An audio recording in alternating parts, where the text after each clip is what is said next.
City waste news के सभी दर्शकों को बहुत बहुत नमस्कार। मेरा नाम है मुकेश माही। किसान आंदोलन की जो चर्चाएं हैं, जब कन्नौली और शंभू बॉर्डर से किसानों के ऊपर पुलिस की कार्रवाई जो की गई थी, उसके बाद से किसानों में लगातार रोष है और लगातार जो मीटिंगें जो चल रही है, क्योंकि आगे की जो रणनीति है वो चल रही है। इसी सिलसिले में आज जो है हांसी में अभिमन्यु कोहाड़ पहुंचे हैं और किसानों के साथ में जो है वार्तालाप जो है उनका चल रहा है। बात करेंगे कि कैसे अब आगे की रणनीति जो है वो किस प्रकार क्या वो लेकर चल रहे हैं। वीडियो के अंदर आप बने रहें।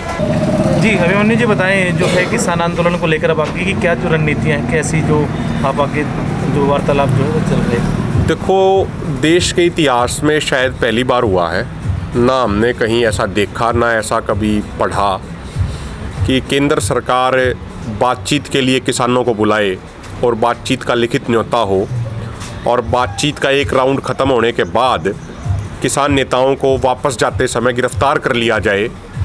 ये पहले कभी नहीं हुआ था जी। तो ये बड़े दुख और दुर्भाग्य की बात है। ये असामाजिक भी है, अनैतिक भी है, अलोकतांत्रिक भी है। अगर सरकारों को ये लगता है कि जेल की बड़ी बड़ी दीवारों में हमें कैद करके वो हमारे हौसलों को तोड़ देंगे, तो ये उनकी गलतफहमी है। अभी उन्होंने हमें 10 दिन जेल में रखा, वो 10 महीने रख सकते हैं, हमें जब भी कोई फ़र्क नहीं पड़ने वाला। हमारे हौसले ना तो टूटेंगे, ना हम दबेंगे, ना हम डरेंगे, ना हम झुकेंगे। हम समाज की और देश की लड़ाई लड़ते हुए ऐसे सैकड़ों बार जेल में जाने को तैयार हैं, हमें कोई भी दिक्कत नहीं है। तो सरकार ये गलतफहमी तो निकाल दे कि भाई जेल में डाल के इनको दबा देंगे। और जिस तरीके से बलपूर्वक हिंसा करी गई मोर्चों पे और लाठियों से किसानों को पीटा गया, बुलडोजर से सामान कुचला गया, ये बहुत ही शर्मनाक है। और इस चीज़ से एक चीज़ तो बिल्कुल साफ़ हो जाती है कि ये कोई भी पॉलिटिकल पार्टी हो, जब ये विपक्ष में होती हैं कुछ और बोलती हैं, सत्ता में आने के बाद कुछ और बोलती हैं। और अरविंद केजरीवाल के नेतृत्व वाली आम आदमी पार्टी की जो सरकार है, उसके ऊपर बहुत सारे गंभीर प्रश्न खड़े होते हैं कि वो बात कुछ और कहते हैं। वो कहते हैं कि हम भगत सिंह के सपनों का भारत बनाना चाहते हैं, अम्बेडकर साहब के सपनों का भारत बनाना चाहते हैं, लेकिन वो कॉरपोरेटों की, बड़े बड़े व्यापारियों की गुलामी करने का कार्य करते हैं और उन्हीं के दबाव में, उन्हीं के इशारे पे वो चलते हैं। जी, अब आगे की क्या रणनीति जो है? देखिए, दोनों आज सरदार जगजीत सिंह डल्लेवाल जी ने 19 तारीख से ही पानी पीना भी बंद कर दिया था। उनके आमरण अनशन के 123 दिन हो चुके हैं। तो पानी पीना जब उन्होंने 19 से बंद किया तो लगातार उनकी सेहत है वो बहुत ही ज़्यादा नाजुक होती चली गई और कल तो वो बोल भी नहीं पा रहे थे।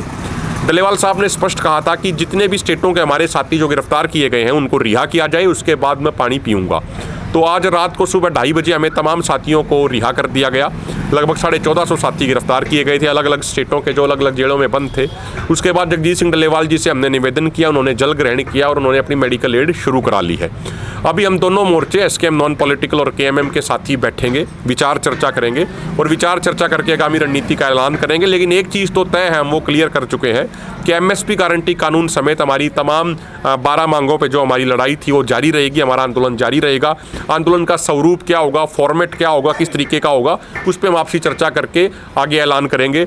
और मैं विशेष तौर पे हिसार के किसानों का इस बात के लिए बड़ा शुक्रिया और धन्यवाद करना चाहता हूं कि जैसे ही हम लोगों की गिरफ्तारी हुई, उसके बाद पूरे हरियाणा में, खासकर हिसार में, जगह जगहों पे आम आदमी पार्टी का और केंद्र सरकार के ऐसे डिसीजंस का विरोध किया गया, पुतले भी दहन किए गए। और अभी 30 तारीख को एक बड़ी महापंचायत की भी मैयड़ में कॉल दी गई थी, मैयड़ टोल पे। लेकिन आज सारे साथियों ने यहाँ पे विचार चर्चा करी और विचार चर्चा करके ये तय किया कि भाई जो महापंचायत 30 तारीख को करी जा रही थी, उसका मेन एजेंडा तो यही था कि भाई डल्लेवाल साहब पानी भी ग्रहण नहीं कर रहे हैं, उनकी हालत बहुत नाजुक है, सरकार उस पर गौर करे। दूसरा, जेल में बंद साथियों को रिहा किया जाए। तो दोनों मसलों का आज समाधान हो गया है, इसलिए वो 30 तारीख वाली जो महापंचायत है, 30 मार्च वाली, वो पोस्टपोन करी गई है। सारे साथियों ने चर्चा करके ये निर्णय लिया है, वो स्थगित करी गई है और मई के महीने में हरियाणा लेवल की एक महापंचायत रखी जाएगी। और सरदार जगजीत सिंह डल्लेवाल जी ने आज मेरे से ये इच्छा भी अपनी जताई कि भाई मैं चाहता हूँ कि जब हरियाणा में महापंचायत हो, मैं भी वहाँ पे, चाहे मुझे एम्बुलेंस में जाना पड़े, मैं भी उस महापंचायत का हिस्सा बनना चाहता हूँ। तो मई के महीने में हरियाणा में स्टेट लेवल की महापंचायत करी जाएगी। बॉर्डर से जो है सारे बैरिकेड्स वगैरह और जो किसानों का जो मोर्चा था वो हटा दिया गया है, उसको लेकर भी कुछ चर्चाएं हुई कि क्या वहीं पर मोर्चा दोबारा लगेगा? देखिए, अभी दोनों मोर्चे हैं वो आपस में बैठ के 4-5 दिन के बाद मीटिंग होगी, अपनी रणनीति बनाएंगे, फॉर्मेट क्या होगा, कैसे होगा।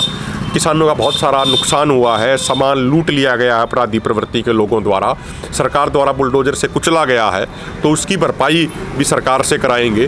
तो इन सारी चीज़ों पे विचार विमर्श करके 5-7 दिन के बाद जब मीटिंग होगी तो उसमें चर्चा करेंगे।